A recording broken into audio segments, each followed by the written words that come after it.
TV à un EWA, votre fenêtre sur l'actualité panafricaine, je suis Wassa Ewa. Voici les thèmes d'aujourd'hui. 400 soldats français vont quitter le Niger dans un premier temps. Burkina, le capitaine Traoré fait le ménage dans l'armée. Le Mali et le Niger vont coopérer dans la lutte contre le terrorisme. Le retrait des troupes françaises du Niger intervient dans un contexte de détérioration des relations entre l'autorité au pouvoir et son ancien colonisateur, la France, à la suite du coup d'État du 26 juillet. Les autorités nigériennes ont déclaré que 400 soldats français basés dans la ville de Walam, dans le sud-ouest du pays, seraient les premiers à quitter le pays après que la France a annoncé qu'elle commencerait à retirer ses troupes cette semaine. Une base aérienne dans la capitale Niamey, où la majorité des soldats français sont stationnés, sera démantelée d'ici à la fin de l'année, a indiqué la junte dans un communiqué lu à la radio nationale dans la nuit de jeudi à vendredi.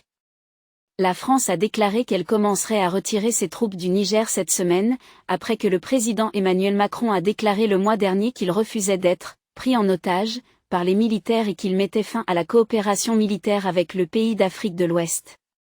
Au lendemain de l'échec d'une tentative de coup d'État, le président de transition veut reprendre en main l'appareil sécuritaire.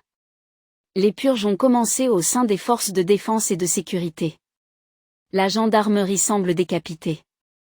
Le limogeage le 4 octobre du chef d'état-major de la gendarmerie burkinabé, le lieutenant-colonel Évrard Sonda, peut traduire le malaise qui traverse actuellement la hiérarchie des forces de défense et de sécurité du pays. À côté de cet officier supérieur, 7 autres hauts gradés sont en disgrâce auprès du président de transition qui les a aussitôt limogés. Ils appartiennent aux principaux corps d'élite de l'armée burkinabé. La gendarmerie est mise à l'index avec les suspensions du lieutenant-colonel Cheikh Hamza Ouattara qui dirigeait la légion spéciale de la gendarmerie nationale et du capitaine Christophe Méga, commandant adjoint de l'unité spéciale d'intervention de la gendarmerie nationale. Le commandant des opérations spéciales, Abdoulaziz Awoba, est suspendu de ses fonctions, tout comme le lieutenant-colonel Boubacar Keita qui dirigeait l'Institut supérieur d'études et de protection civile. Ces cadres de l'armée burkinabé ont été du reste interpellés depuis le 27 septembre dernier dans le cadre de la tentative de coup d'État que les dirigeants disent avoir déjouée. Ajoutons que 3 autres officiers sont activement recherchés. Ils appartiennent à la gendarmerie nationale et à l'Agence nationale de renseignement. Au total, les unités les plus impactées par ces mesures disciplinaires du capitaine Traoré sont la gendarmerie nationale et les forces spéciales burkinabées. Une épine pour le gouvernement de transition qui, outre la lutte contre les terroristes qui occupent 40% du territoire, doit aussi se préoccuper de sa survie. Le Mali et le Niger s'engagent à mettre en place une coopération mixte pour lutter contre le terrorisme au Sahel.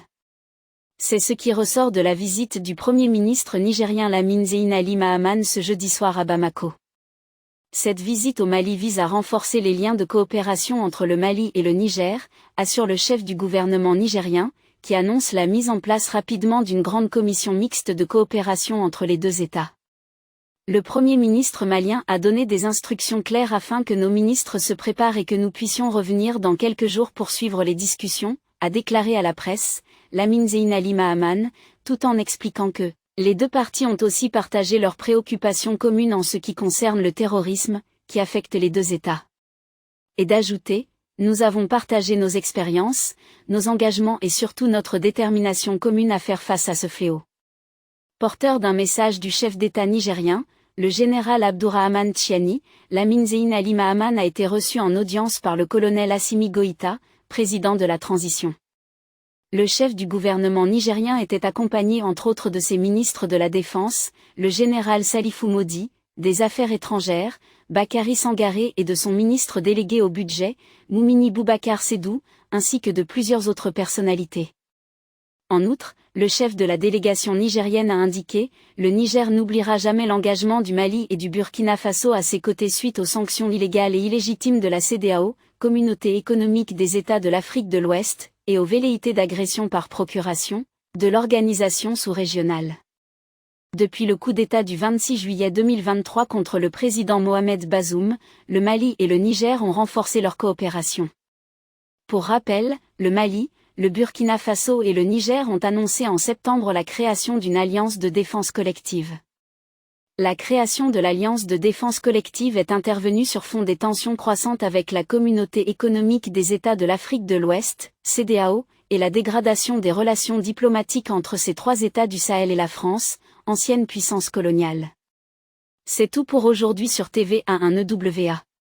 Merci de nous avoir accompagnés. Restez informés et à bientôt. Yo Jay.